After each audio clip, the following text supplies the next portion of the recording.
Greetings and welcome to today's webinar. Is it time for your second act, making the most of career transitions?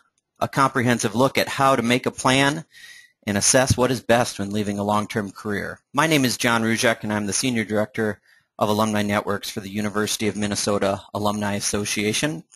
And we've had over 500 alumni and friends register for this webinar today, and we're delighted that so many of you are sharing your time with us because we know everyone is busy out there. Today's webinar is part of a new free series being offered by the University of Minnesota Alumni Association, where we're having conversations with experts about career, life, and learning topics. The webinar is being recorded and will be viewable afterwards at www.minnesotaalumni.org/alumni webinar series. Just give us a few business days to post it on our website, and we'll also send a reminder email to those of you who have registered. We are doing more career and life stage webinars between now and April, and those webinars will be posted as they occur for on-demand viewing off of our website, so you can access them wherever you are and wherever you'd like.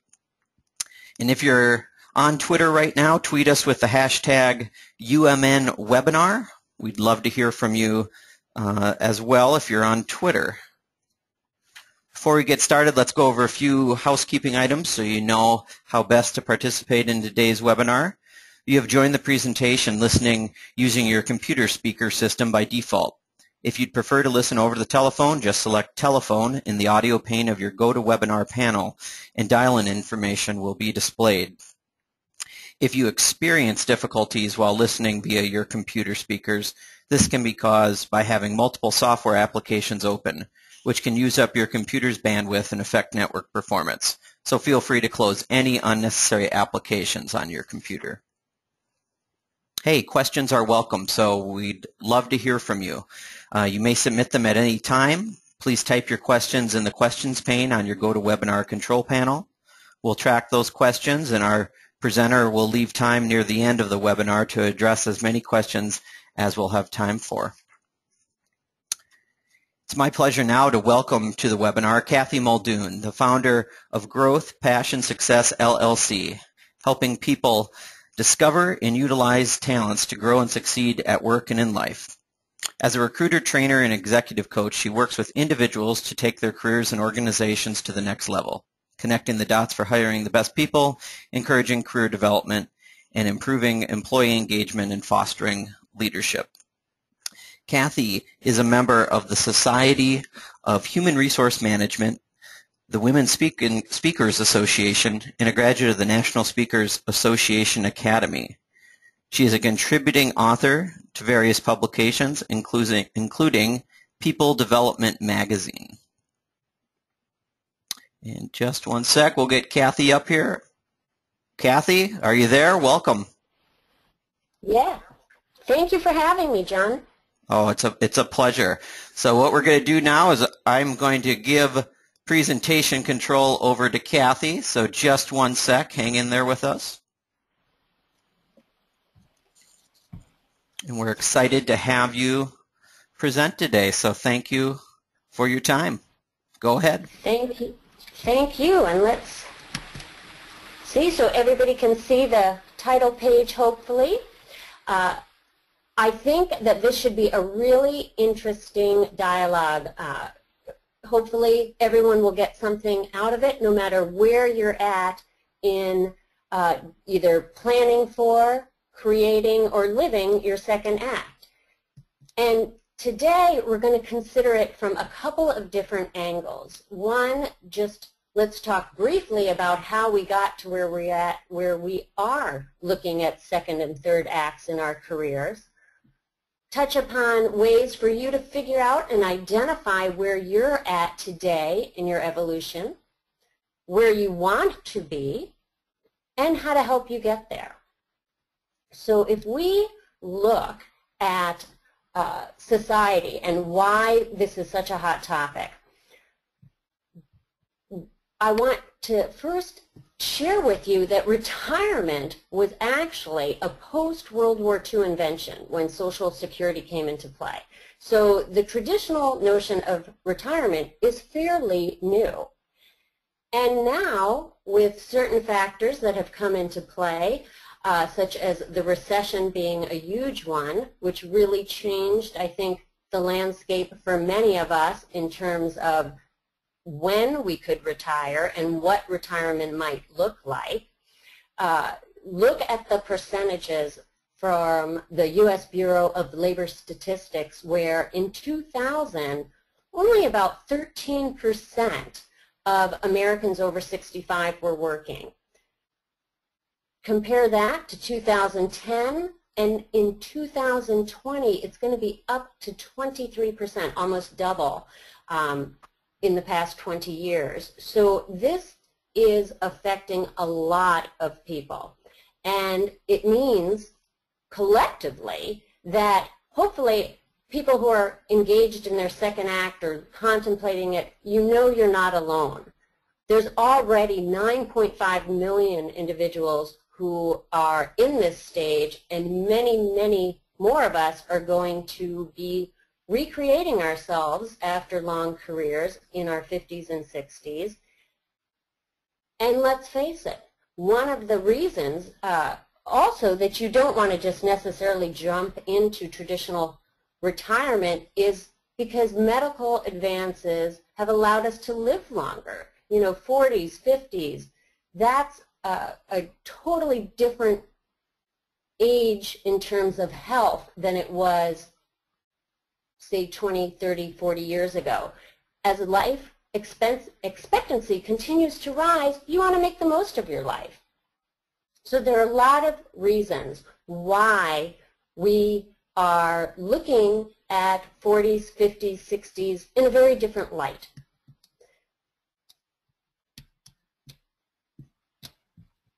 And bear with me, our screen advance is not exactly working at the moment.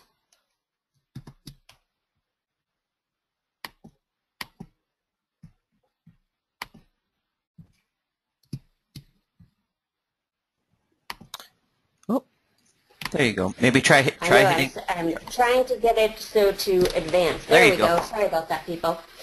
So how many of you on the call have been thinking any of these thoughts? And you can just type yes or no in the comment box, but have you felt differently at the office as of late? Perhaps there's a lot more of the younger generation coming into the workforce, or the structure of your organization is different, and it's making you feel slightly different than you had been in the beginning.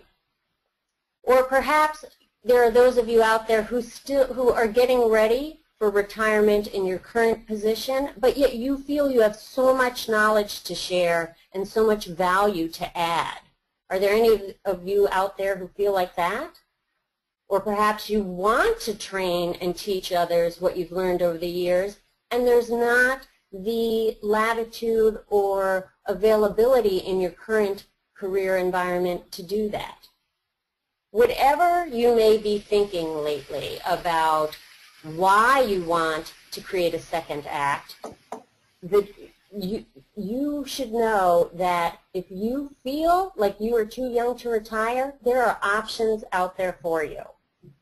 And I laugh because if you look at the word retirement, retire me is in there. And you can ask yourself, am I ready to retire? And if you are avoiding it or don't feel you're ready, there are more and more opportunities out there to do something different.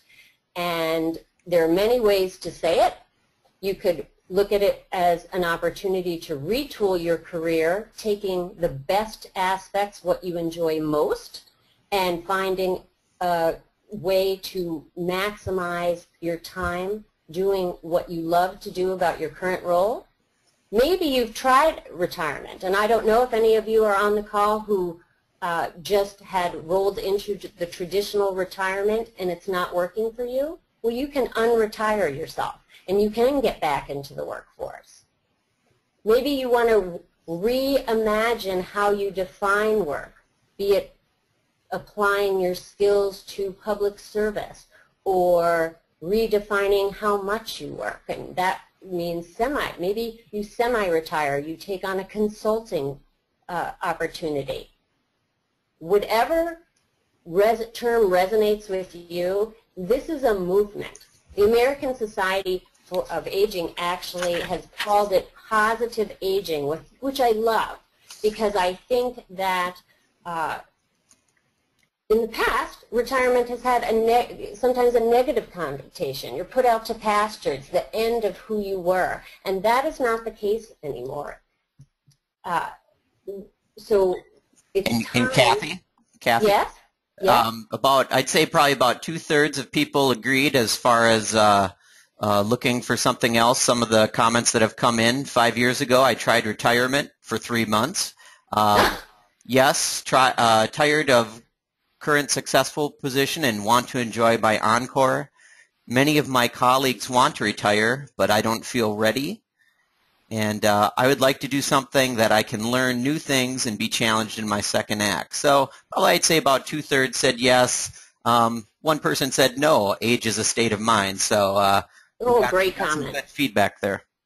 Yeah, that's excellent. So good. I'm glad that there is a spectrum of people, from those who have tried retirement and want to get back engaged, and those who are starting to think about redefining what their career has been into something that they can enjoy in a completely different way in this next phase of life. And I love the word encore, because that's such a positive affirmation of what this next step could be. And I want to touch briefly to those of you out there who may not know what you want. You know you want it to be something different, but then this big question mark comes into your head as to exactly what that will be.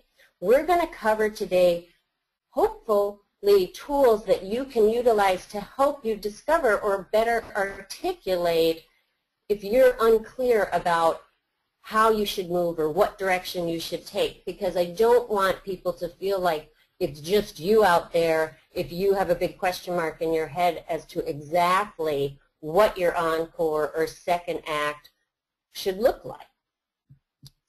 So I wonder if this sounds familiar to some of you. I'd like more time to, and feel free to throw out some of the things that you'd like more time to do. I think that in your current career, if you think over the past 5 years of things that you missed out on, be it maybe you wanted to take a class, maybe you wanted to travel more, maybe you wanted more time with your family, start making a list. When you ask yourself this question, start making a list of what comes to mind, because this list is going to help be a foundation for helping point you or guide you in the right direction of how you can shape your second act to allow you and afford you the luxury of doing some of these things that maybe when you had the career up till now you didn't have an opportunity to do. The big exciting thing is that you are going to have the option to set some of these rules. This stage, I think this is another misnomer that I want to clarify for people. If you're now in your 40s or 50s, okay, this stage can last 20 plus years. So take your time and take control to really align it with your values and your passions and what you want to do. So I think that, or I shouldn't say I think, let's think about people who have been approaching traditional retirement, let's say. A lot of people thought that's it, right? That's the end of it for me. I'm going to get cut off from stimulation. I'm going to not have a purpose. I'm going to, start my decline. And no. This stage, this second act, because we're living longer, because we have better health care, because so many more of us are all going to be in this situation, you can embrace the time after 50. You can have a new stage of work with its own identity. So this phase, when we say, you know, 20s and 30s are for young professionals, and then you have people in their mid-career, in the 30s and 40s. 50s and 60s, this is going to have its own identity with regards to career. So it's going to be very powerful for a positive aspect of this time when you are working. And a great opportunity for you is to look at work as it has been up to now for you, and then consider what work can be and what you really want to have it become. So I don't know if this resonates with any of you, but you know, in order to be successful in your career up to date, maybe it's meant really stressful demands of hours and a lot of hard work and giving up on certain aspects of the rest of your life. This stage can afford you more flexibility and less responsibility if you can perhaps say you're taking advantage of flex times, or working part-time, or working as a consultant and kind of picking the amount of projects that you want to work. So it can feel very differently if you're allowed to set some of these parameters. I know many working parents have been juggling a full workload at the office, and then you've got the work and the responsibilities of family life at home, and you've never felt maybe any what I call me time. Well, this is an opportunity to shift into a new frame of mind where, yes, there might be financial reasons why you're still working, but hopefully it's a little bit more flexible in terms of financial constraints than it had been in the past, to allow you freedom to work in a way that allows you to have me time, that allows you to enjoy the work either that's being done or enjoy the schedule that you're having set forth. But it's a new frame of mind than maybe what you've had to be dealing with for the past 20, 30 years. And I think this is another powerful opportunity for people where before maybe you took a job because that was the path that you needed to meet your certain financial goals or balance work and life, and hopefully now you can recreate what was called work with a sense of personal fulfillment. And I think I hear this more than anything with questions about a second act or an encore career. There almost seems to be a yearning from people to have personal meaning and social fulfillment tied into whatever it is that you are doing. Working in a capacity for the greater good seems to resonate. Maybe you're a teacher and you're retiring, and now you create a business to sell online courses for special needs children. Or you're a lawyer and now you can have some opportunities to do more pro bono work. Maybe all your life you've loved history and that hasn't been encompassed in your past work, so you become a docent at a history museum. Perhaps you love travel and want to start a travel blog, or you have loved the theater and now you can write for the theater reviews. There are so many ways that you can take what's potentially been missing or you haven't had enough time to do and parlay them into this phase of your life. Now, how do you know when it's time to start thinking about this? And that can mean different things, or you can have different triggers depending on where you're at and what's going on in your life. So something external like a divorce, or maybe your kids have left for college, you've lost a spouse or parent. Maybe you've had a health scare that has really shaken you up or changed the way you can work. But those are triggers that might motivate you into start thinking you need to make some changes in your life, and that's going to be around your career. Are any of you burnt out? Maybe you're just at a state where you're not, it's a drudge to get to work. You don't get the fulfillment you once did, and that burnt out is an opportunity for you to think about maybe it's time to start your second act. Or you could have, it could be not within your control, but maybe you've gotten layoff, or your company's moving its location to another state and you don't want to move. Maybe you know that because of the situation you're in, retirement's going to happen, the organization is going to force you to retire, and that's on the horizon. Or you're just getting an itch to do something new and something different at this stage in your life.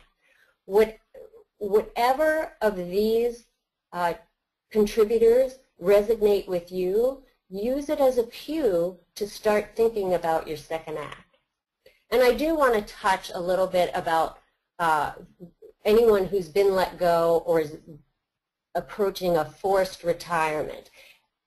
It does not mean the end of the road, but I think that it's a precarious situation to get into, because when you're let go and it's out of your control, that often means, you know, a loss of identity. If your position has shaped who you are, if you're at a cocktail party and that's the first thing, your job identity that you articulate to others, that's a good indicator that you have shaped your whole identity around your position. And if you lose that, or if you're facing retirement, it can be a really scary thing, because now who will you be?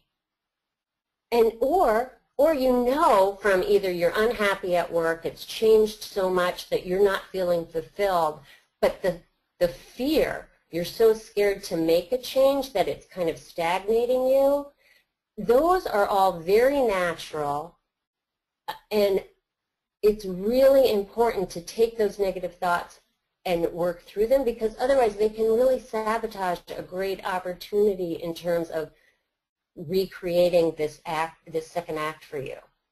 So don't let it overwhelm you. If you're feeling like a forced second act is something that's resonating with you, I want you to take time and actually, John, let's open this up. So when you think of a second act, for those of you who have not yet started it, what scares you?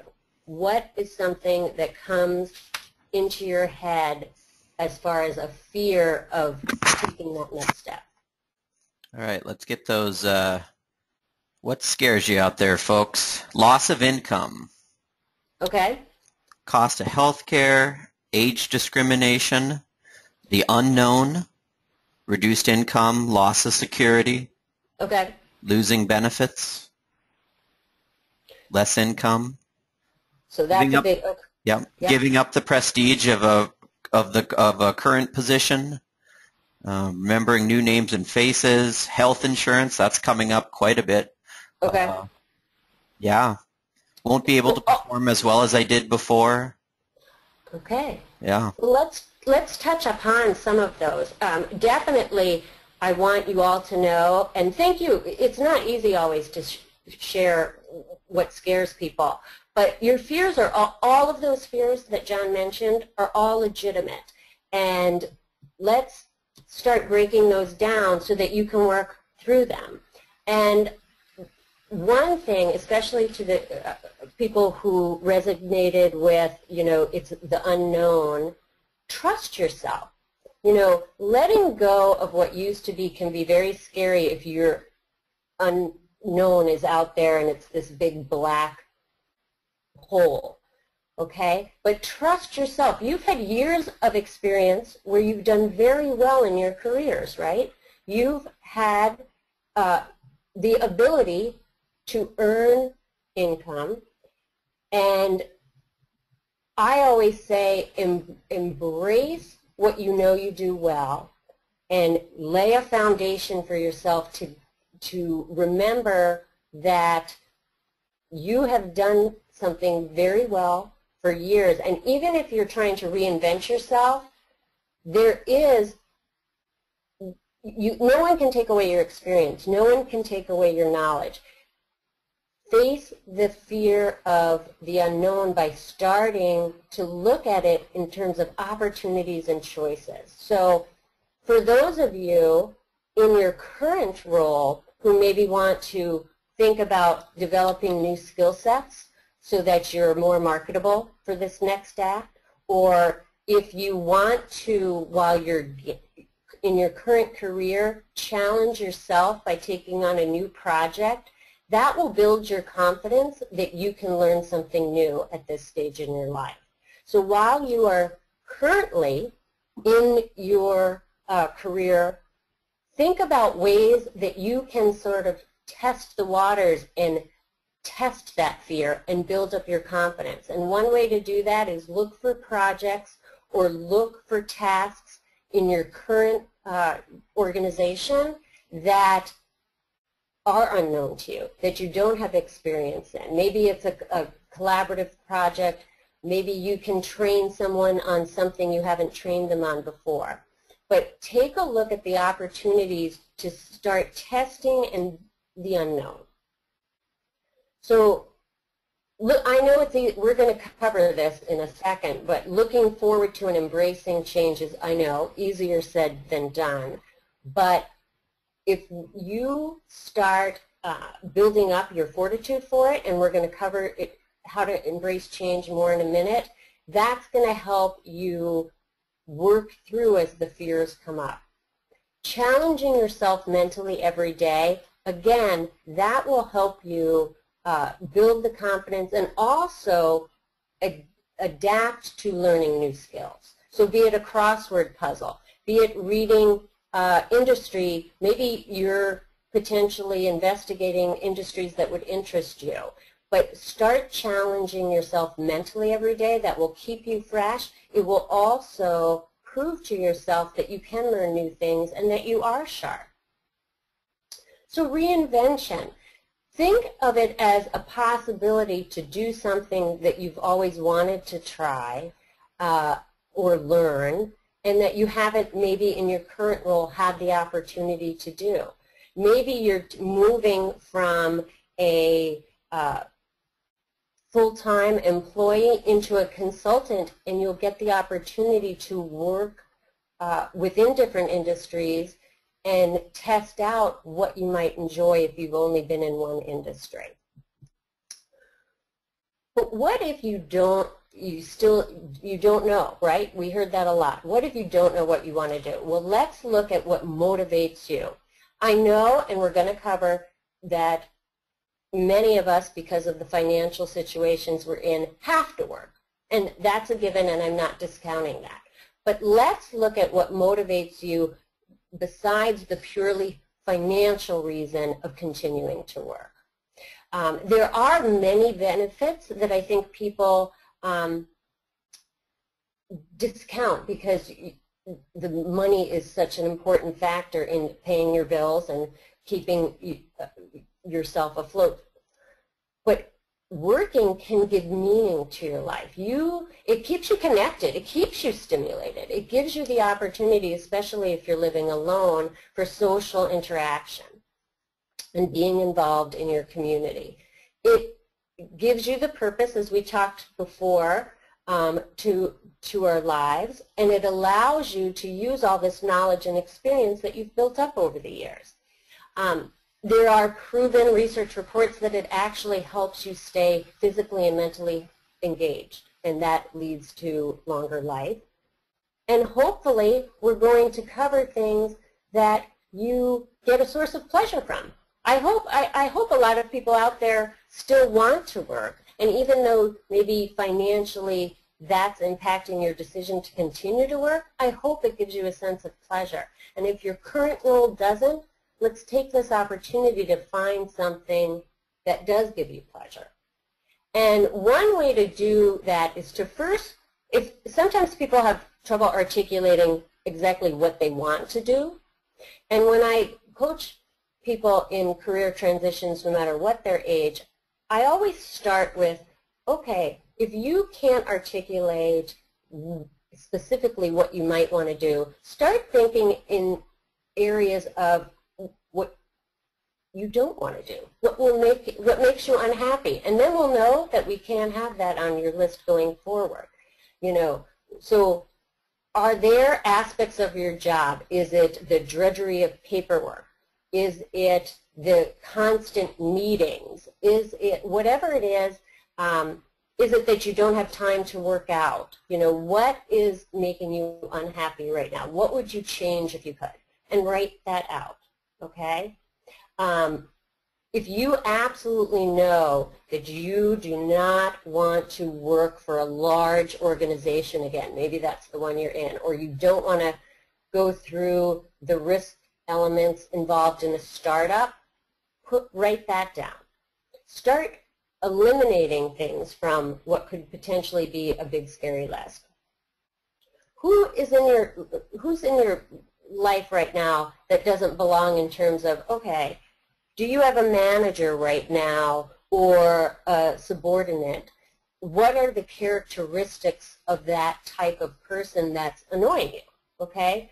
Do you need more of a manager who, let's say, lets you go and utilize your skills without micromanaging you?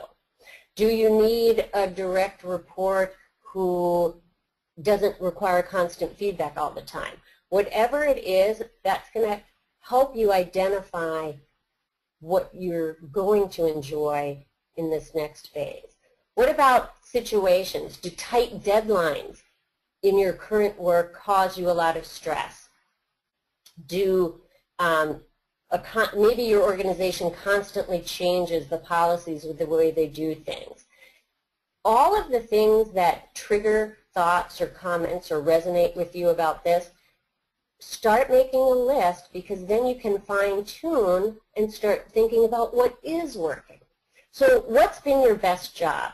Who's been your best boss? Was it a small organization? Was it one that gave back to the community? Do you get pumped up when you hear about your organization giving back to the community? Are you the one who's always volunteering for participating in community or the causes that your organization supports?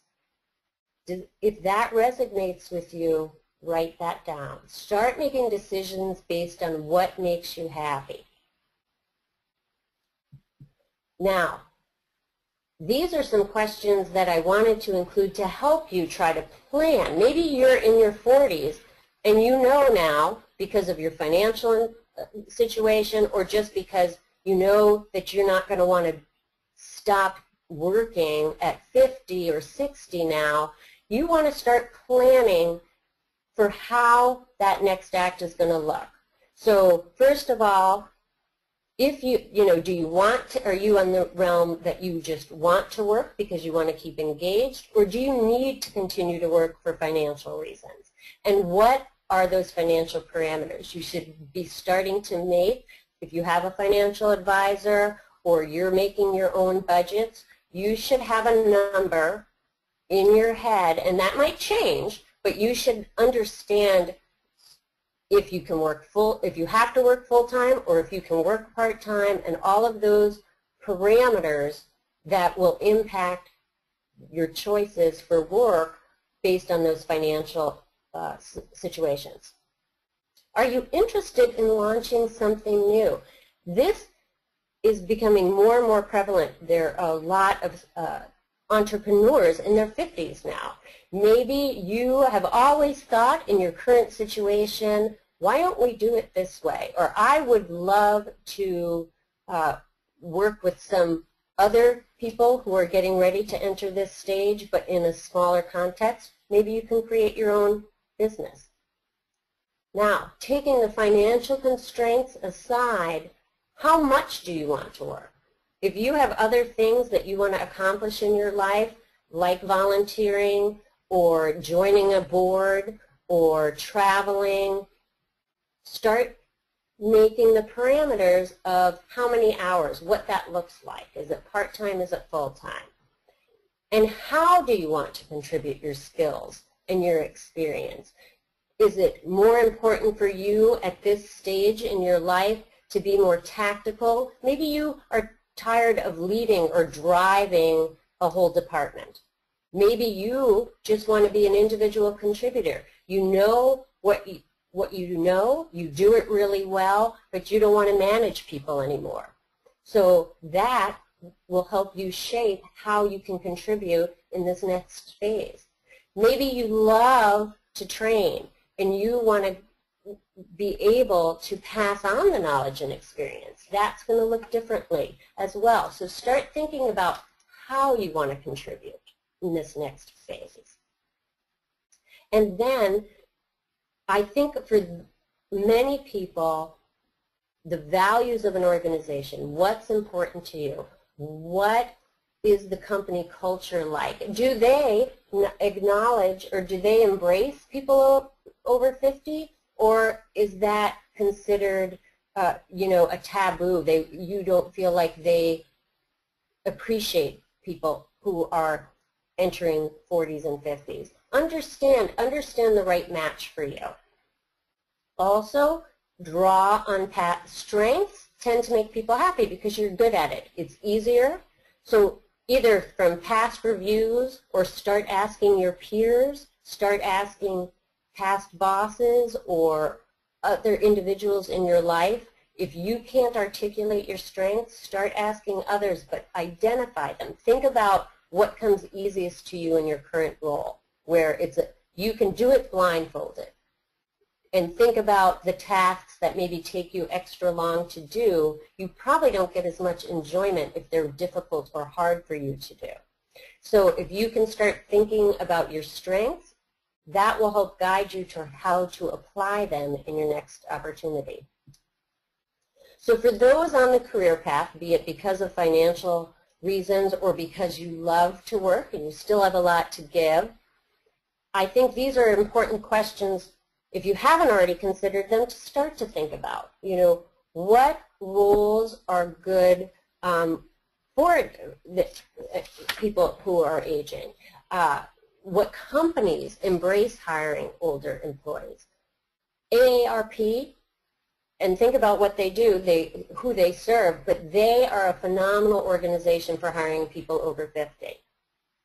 I was talking to an entrepreneur in the creative field, and she is purposely rehiring people from retirement because she's a baby boomer, and she's missing how the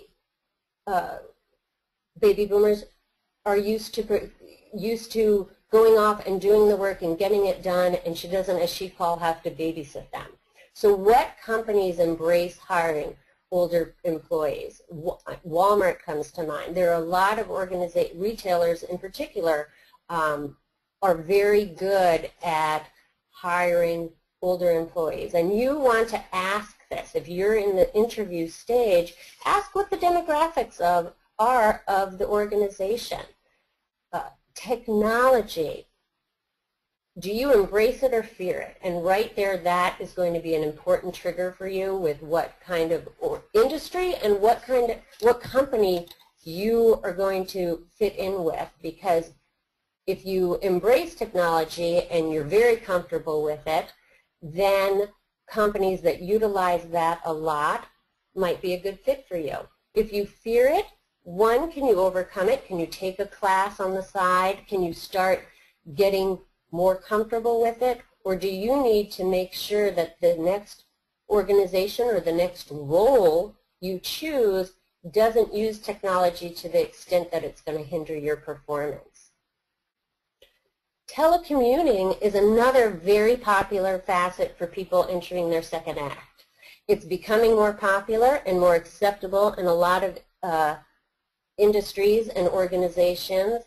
And I think if you've never done it, you may want to look at how that will fit into your second act if that's a possibility. Would that be something that you might enjoy instead of going into an office every day?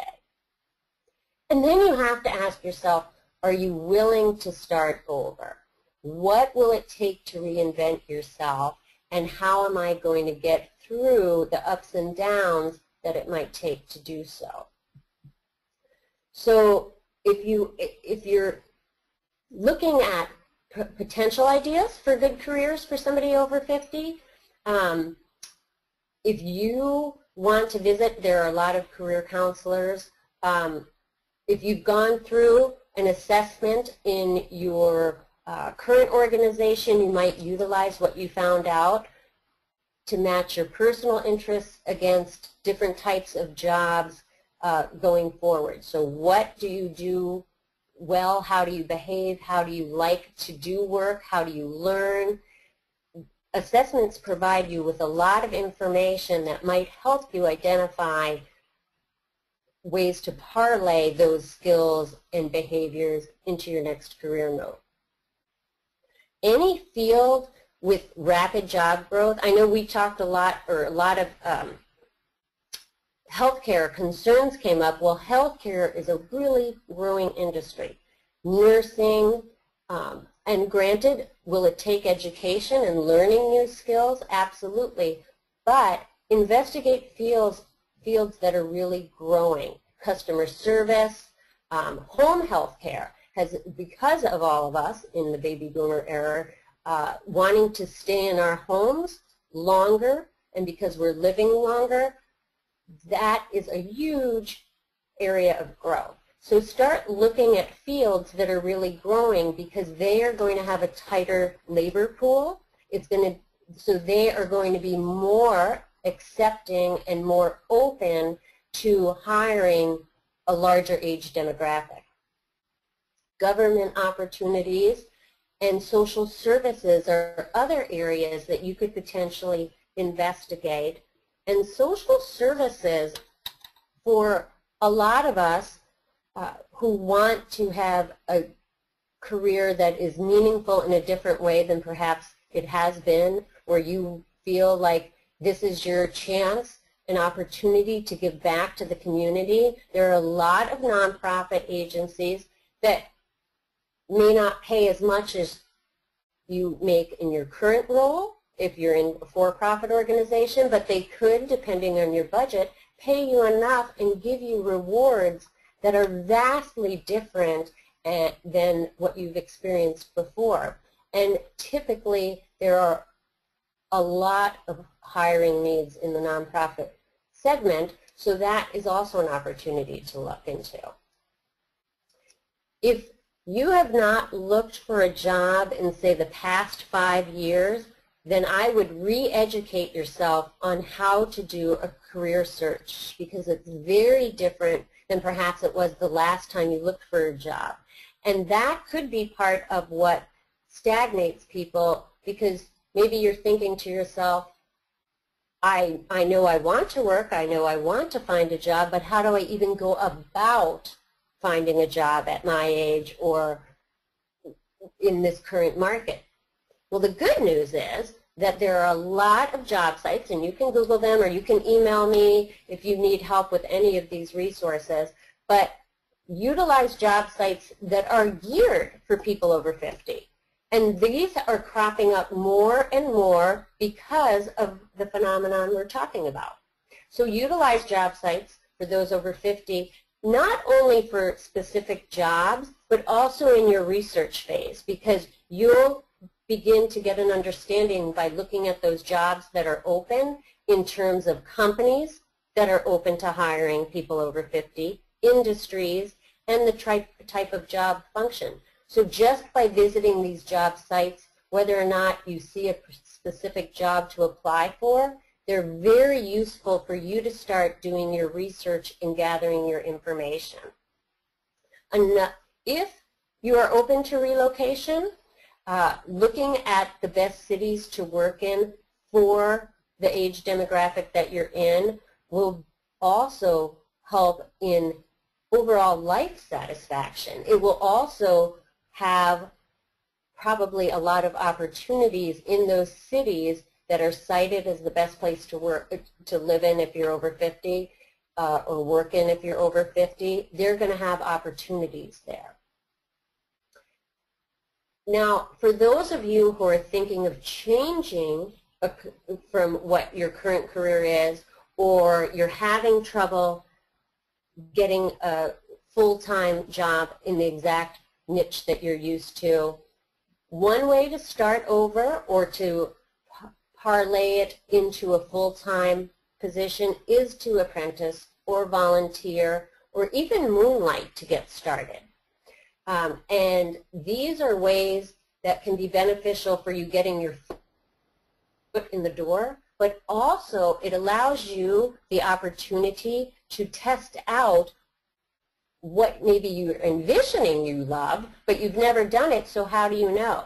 Volunteering or the apprenticeship or an internship will be a great way for you to really assess, is this for me? Is it what I envisioned it to be? And it also gains you experience so that if you decide to go down that track, it will help you get a full-time or more permanent type position.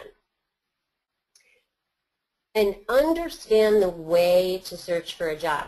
If any of you are not on LinkedIn and utilizing it for your job search, I would highly recommend it. Jobs are now being posted and advertised in social media channels more than ever before. And so to brush up your LinkedIn profile almost will garner you more results than worrying about, at this point, your resume, because so many recruiters utilize LinkedIn. You can, again, use LinkedIn to research different jobs, different industries, different companies that are out there, because you're having access to such a wide variety of professionals on LinkedIn. I'd highly encourage you to maximize, look at groups pertaining to your interest or your job functions. Start following the companies that resonate with you and use that as a tool in your career search. We touched on this a little bit, but if you're at the point where you don't want to work for anybody else, again, maybe you want to become self-employed, well, here's the great news. It's a growing trend, and there are more and more entrepreneurs over the age of 50, and that's growing. So that means with that trend, there's going to be more and more resources available to you. And one of the great things that is happening, that will continue to happen, is costs for setting up your own business have declined. The internet is opening more and more doors for selling opportunities or getting your name out there in terms of marketing. And being self-employed, there are a lot of benefits in terms of allowing you to set the amount of time, the pace, how your work is structured. So that is an avenue. If you can afford, to start the business and give yourself 3 to 6 months to get it ramped up, that's an excellent channel. Technology, again, has revolutionized where you can work. Maybe you're a snowbird, or that's a goal for your family. So you can utilize technology in ways that have never been afforded us in the past that allow you to work remotely. The internet has also opened, look at this webinar, look at the webinar on AARP, look at YouTube for training videos and information to develop skills or provide you with learning in areas that you want to expand on in your next act. So definitely take advantage of the knowledge that's right at your laptop. Hey, Cathy? Yep. We have about 10 minutes left. Do you want, we have some questions that have come in, so I just wanted to... Let's take those. Yeah, let's take those. All right. One person had wrote in that at this age, they feel that they really can't do internships, that that those opportunities wouldn't be there, or someone maybe wouldn't think of them for an internship opportunity where they could maybe get some more experience in that industry. What would be your thoughts on that? It depends upon the industry, and I think what's happening, and it's a slow shift, but it is a shift, that more and more organizations, as the talent pool continues to tighten. In 2014, we saw a huge jump in the number of open positions compared to candidates. In 2015, and is going to see a tight labor market, a competitive labor market for talent. So people industries are recognizing, especially those high growth ones, that older interns, let's say, because interns are beneficial for the company too, because often they're either unpaid or not paid that much, but you have a lot of transferable skills. And it could be a situation where maybe that organization hasn't thought of it in the past, but if you articulate the value that you're laying out, they are becoming, slowly, but becoming more and more receptive, especially in tight labor markets. We had another one that came in about a person's company went out of business in 2006, and he's been investing in the meantime, but he's looking to get back in, but he's finding there's an employment gap as far as those opportunities to get back in the workforce. What's your thoughts on that? Is it an employment gap in terms of where his skills were and what opportunities are available? That's my impression from reading the question, but not sure. Okay. I'm going to go with the gap of maybe where he was and what opportunities are there now. And I think that is a challenge. I think a lot of people are hearing that they're overqualified, and then they are passed up for open opportunities. So one way to perhaps help him fill the gap is, has he looked at job sharing opportunities, where two people are doing the same role, and that allows some benefits for the company, but it also might be a way in the door for that person. Or has he tried consulting? Another question came in. Any suggestions for women who have taken a long career break, so 10 plus years, to stay at home with kids, but now wanting to get back to work on a part-time basis? It's particularly trying to find something that works with school schedules, 9 a.m. to 2 p.m., and flex time for long holiday breaks. That's another great, actually that's probably even a better case for job sharing, where you have two people who can break up the days based on those schedules, or somebody comes in the morning, somebody takes that afternoon chunk, or where you can work from home, or that telecommuting situation would open up some of those doors. In terms of skill set, though, I think if you've been out of the workforce for a while, take a look at the role that you had been doing and what has changed in terms of the scope of responsibilities or the tools used.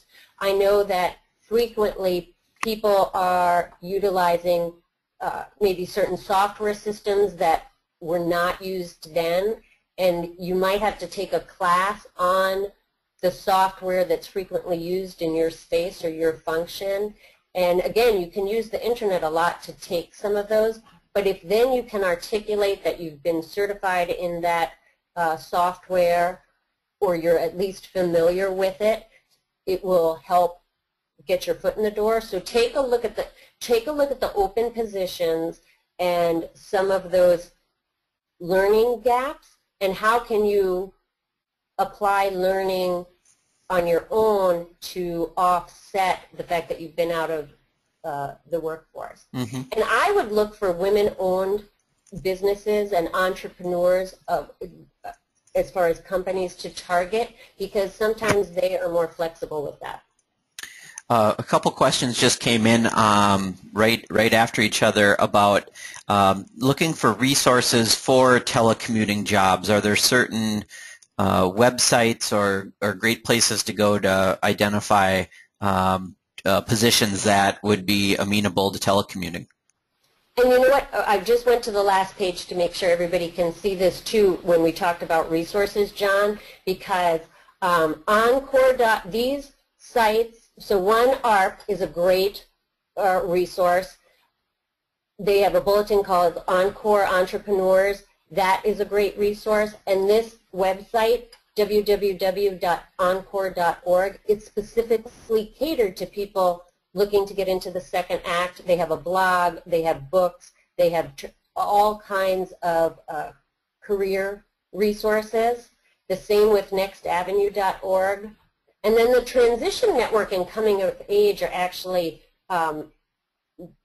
member and participatory associations that I think are really valuable because, like, we're going through as many questions as we can right now, but those networks are all comprised of people in the similar situation, and it's almost like, you know, roundtables for discussing and overcoming collectively some of these challenges that we're facing. Great, and we'll take one more. So for the job share, sorry, for the I was just going to say for the telecommuting, if you're doing a advanced search in Google or LinkedIn, you can type in telecommute to see what comes up, but then it does take some digging if they don't have it in the job description. I would suggest, if you've targeted companies, reaching out to the internal recruiter or HR person and asking about what opportunities there might be that aren't advertised. Mm-hmm. To get the answer to that question, you may have to target specific companies first to find out. Mm-hmm. I have one comment and one final question before we wrap up. A friend online also mentions shiftonline.org, which is a local resource here in the Twin Cities for people in transition. And then the last question for you, Cathy. An alumna writes in, I have been working for the same company for 17 years and was successfully being promoted until now. I am a 57-year-old woman and would like to continue. Where can I meet successful executive women I can get mentoring from? There are some executive women forums. I know Red Ladder, Regina Barr does one. There's a couple others, and she can email me and I can put a list together. And likewise, John, I know I gave very broad strokes with some of these answers to people's questions, and some of it depends on what's individually happening in their own career. So anybody on this webinar can feel free to email me what's going on in particular for them, and I can hopefully be able to give more specific answers to their particular situation.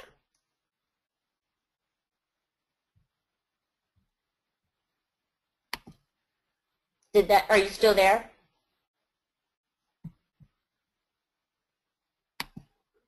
Sorry about that, Cathy. I had my mic muted. Want to say that's okay. Want to say thank you again for sharing your time with us today. Really appreciate it. And if you'd like to connect with Cathy, her contact information can be found at www.growthpassionsuccess.com. Thanks again, Cathy. Oh, you're welcome, John, and thank you, everybody, for participating. I know it's such a big topic, and there are a lot of dialogue that we could continue, but I did enjoy the time, and hopefully people found nuggets of information that they can apply to their next act. Excellent. Thanks, Cathy.